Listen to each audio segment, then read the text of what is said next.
മഹിമയുടെ നാഥനുയർക്കുന്നു. മുറിവുകളാൽ മൂടിയ മേനീതാ നിറവോലും പ്രഭയിൽ മുഴുകുന്നു. പൊന്നൊളിയിൽ കല്ലറ നീങ്ങുന്നു. മഹിമയുടെ നാഥനുയർക്കുന്നു. മുറിവുകളാൽ മൂടിയ മേനീതാ നിറവോലും പ്രഭയിൽ മുഴുകുന്നു.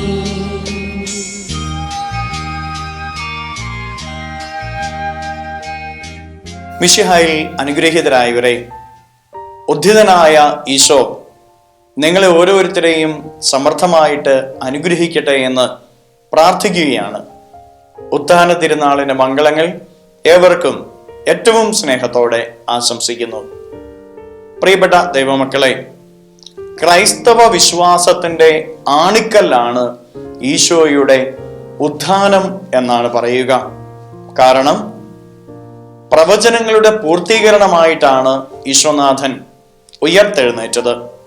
അവിടുന്ന് പീഡകൾ സഹിക്കുകയും കുരിശുമരണം വരിക്കുകയും 3-ാം ദിവസം ഉയർത്തെഴുന്നേൽക്കുകയും ചെയ്യും എന്നുള്ളത് പ്രവചനങ്ങള് ഉള്ള ഒരു യാഥാർത്ഥ്യമാണ്. ഈശോയുടെ ഈ ഉത്ഥാനം പ്രവചനങ്ങളുടെ പൂർത്തീകരണമായിട്ട് തീരുന്നു. അങ്ങനെയെങ്കിൽ പ്രിയപ്പെട്ടവരെ, ഇതാണ് നമ്മുടെ വിശ്വാസത്തിന്റെ ആണിക്കല്ല് എന്ന് പറയുന്നതും.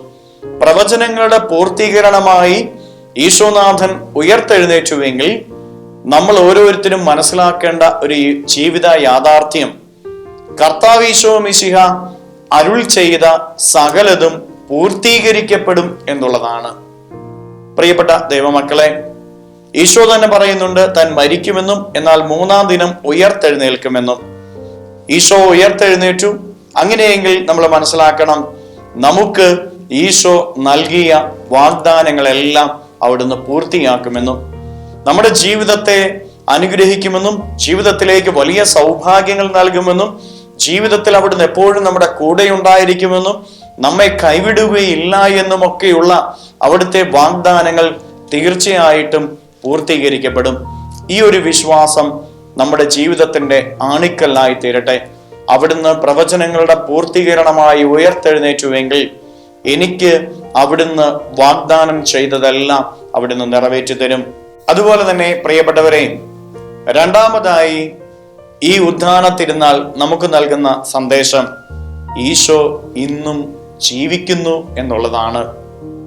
നമ്മുടെ ജീവിതത്തിന്റെ അരികില് നാം ജീവിതത്തിൽ ദുഃഖങ്ങളും നൊമ്പരങ്ങളും നേരിടുന്ന അവസരത്തില്, ജീവിതത്തിന്റെ കുറവിന്റെ നിമിഷങ്ങളില്, നമ്മൾ ഒറ്റയ്ക്കാകുന്ന നിമിഷങ്ങളില് നമ്മളിൽ നിന്ന് അകലെ പോകുന്നവനല്ല ദൈവം, കൂടെ ജീവിക്കുന്നവനാണ് നമ്മുടെ ഈശോ എന്നുള്ള യാഥാർത്ഥ്യം. ഇന്നും ഈശോ എൻ്റെ ഭവനത്തിൽ ജീവിക്കുന്നു, എൻ്റെ ഹൃദയത്തിൽ ജീവിക്കുന്നു, എൻ്റെ അരികിൽ ജീവിക്കുന്നു. ഈ ഒരു യാഥാർത്ഥ്യം ഈ ഉത്ഥാന തിരുനാൾ നമുക്ക് ഓരോരുത്തർക്കും പകർന്നു നൽകുന്നുണ്ട്. വീണ്ടും ഈ ഉത്ഥാന തിരുനാളിൽ നാം മനസ്സിലാക്കേണ്ട മറ്റൊരു യാഥാർത്ഥ്യം ശിഷ്യന്മാരിൽ ഉണ്ടായ മാറ്റത്തെക്കുറിച്ചാണ്. പ്രിയപ്പെട്ടവരെ, നമുക്കറിയാം ഈശോയുടെ മരണശേഷം ശിഷ്യന്മാർ ഭയപ്പെട്ടിരുന്നു. അവർ കതകടച്ചിരുന്ന ഭവനങ്ങളിലായിരുന്ന അവസ്ഥയിലായിരുന്നു. പുറത്തേക്ക് ഇറങ്ങുവാൻ അവർക്ക് ഭയമായിരുന്നു. എന്നാൽ ഈശോയുടെ ഒഴിഞ്ഞ കല്ലറ കാണുന്നതും ഉദ്ധിതനായ ഈശോ അവർക്ക് പ്രത്യക്ഷപ്പെട്ട് അനുഗ്രഹമരുളുന്നതും അവരുടെ ജീവിതത്തിൽ അവര് ഈശോ ഉയർത്തെഴുന്നേറ്റു എന്നുള്ള യാഥാർത്ഥ്യം മനസ്സിലാക്കുകയാണ്. തുടർന്ന് അവരുടെ ജീവിതത്തിൽ വലിയ മാറ്റങ്ങൾ ഉണ്ടാവുകയാണ്. അതുവരെ ഭയപ്പെട്ട് കതകടച്ചിരുന്ന ഭവനത്തിൽ ഇരുന്നവര് പുറത്തേക്കിറങ്ങി നിങ്ങൾ കൊന്ന ഈശോനാഥൻ ഇന്നും ജീവിക്കുന്നു എന്ന് പ്രസംഗിക്കുവാനുള്ള ധൈര്യം ജീവിതത്തിൽ അവർ നേടിയെടുക്കുകയാണ്. അവരുടെ ജീവിതം വലിയൊരു മാറ്റത്തിലേക്ക് ഈശോയുടെ ഉത്ഥാനം നയിക്കുന്നു. അങ്ങനെയെങ്കിൽ പ്രിയപ്പെട്ട ദൈവമക്കളെ, ഈ ഉത്ഥാന തിരുനാൾ കൊണ്ടാടുന്ന നമ്മുടെ ഓരോരുത്തരുടെയും ജീവിതം ഒരു മാറ്റത്തിന് വിധേയമായിരിക്കണം. കഴിഞ്ഞ 50 ദിവസങ്ങളായിട്ട് നമ്മുടെ ജീവിതത്തിൽ കുറെ കാര്യങ്ങൾ നമ്മൾ മാറ്റിവെച്ചിരിക്കുകയായിരുന്നു. അതിനി നമ്മുടെ ജീവിതത്തിലേക്ക് കൊണ്ടുവരുവാനായിട്ട് പാടില്ല.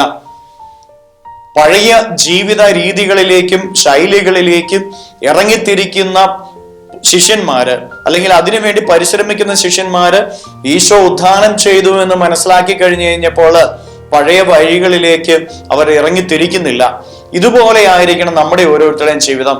ഈ കഴിഞ്ഞ നോമ്പിന്റെ ദിനങ്ങളിൽ നമ്മുടെ ജീവിതത്തിൽ ഉപേക്ഷിച്ചതെല്ലാം എന്റെ ക്രിസ്തു ഉയർത്തെഴുന്നേറ്റതിനാൽ, അവൻ ഇന്നും ജീവിക്കുന്നതിനാൽ, അവൻ ചെയ്തിട്ടുള്ള വാഗ്ദാനങ്ങളെല്ലാം എൻ്റെ ജീവിതത്തിൽ നിറവേറ്റി തരും എന്നതിനാൽ കഴിഞ്ഞ ജീവിത ശൈലികളിലേക്ക് ഇനി ഇറങ്ങിപ്പോകാൻ പാടില്ല. നിന്റെ ജീവിതം ഒരു മാറ്റത്തിന് വിധേയമാകണം. നിന്റെ ജീവിതം ക്രിസ്തുവിനോട് ചേർന്നുള്ള ഒരു ജീവിതമാകണം. ഉദ്ധിതനായ ക്രിസ്തു നിന്നെ നയിക്കുന്ന ഒരു ജീവിതമാകണം. ഉദ്ധിതനായ ക്രിസ്തു നിന്നെ ഭരിക്കുന്ന ഒരു ജീവിതമായിരിക്കണം. ഉദ്ധിതനായ ഈശോ എപ്പോഴും നിന്റെ കൂടെയുള്ള ഒരു ജീവിതമായിരിക്കണം. പ്രിയപ്പെട്ടവരെ, ജീവിതത്തിൽ വലിയൊരു മാറ്റത്തിനും ഈ ഉദ്ധാന തിരുനാൾ കാരണമായി തീരണം. ഈ ഒരു 3 ചിന്തകള് നമ്മുടെ മനസ്സിൽ ധ്യാനിച്ചുകൊണ്ട് ഈ ഉദ്ധാന തിരുനാൾ ഏറെ സ്നേഹത്തോടും സന്തോഷത്തോടും കൂടെ നമുക്ക് കൊണ്ടാടാം. 1, ഈശോ നമുക്ക് നൽകിയിരിക്കുന്ന വാഗ്ദാനങ്ങളെല്ലാം പൂർത്തീകരിക്കും. 2, ഈശോ ഇന്നും ജീവിക്കുന്നു. 3, ഈശോ ഉയർത്തെഴുന്നേറ്റതിനാൽ എൻ്റെ ജീവിതത്തിൽ ഒരു മാറ്റത്തിന് അത് കാരണമായി തീരണം. ദൈവം ഉദ്ധിതനായ ഈശോയിലൂടെ നമ്മെ ഓരോരുത്തരെയും അനുഗ്രഹിക്കട്ടെ. ഒരു നിമിഷം നമ്മുടെ കരങ്ങളൊക്കെ ഒന്ന് കൂപ്പിപ്പിടിച്ച് പ്രാർത്ഥിക്കാം. ഉദ്ധിതനായ ഈശോനാഥ, അങ്ങയുടെ ഉദ്ധാന തിരുനാൾ കൊണ്ടാടുന്ന ഞങ്ങളുടെ ഓരോരുത്തരുടെയും ജീവിതങ്ങളെ, ഞങ്ങളുടെ കുടുംബങ്ങളെ, ഞങ്ങളുടെ സമൂഹങ്ങളെ അങ്ങ് ആശീർവദിക്കുകയും നയിക്കുകയും ചെയ്യണമേ. അങ്ങ് ഇന്നും ജീവിക്കുന്നവനാണ് എന്നും അങ്ങ് നൽകിയ വാഗ്ദാനങ്ങളെല്ലാം പൂർത്തീകരിക്കും എന്നുമുള്ള ആഴമായ ഒരു വിശ്വാസ ചൈതന്യം ഞങ്ങളിൽ നൽകട്ടെ. അത് ഞങ്ങളെ പ്രത്യാശയിലേക്ക് നയിക്കട്ടെ. ഒപ്പം അങ്ങയുടെ ഉദ്ധാനം ഞങ്ങളുടെ ജീവിതത്തിന് വലിയൊരു മാറ്റത്തിന് കാരണമായി തീരുകയും ചെയ്യട്ടെ. ആമേൻ.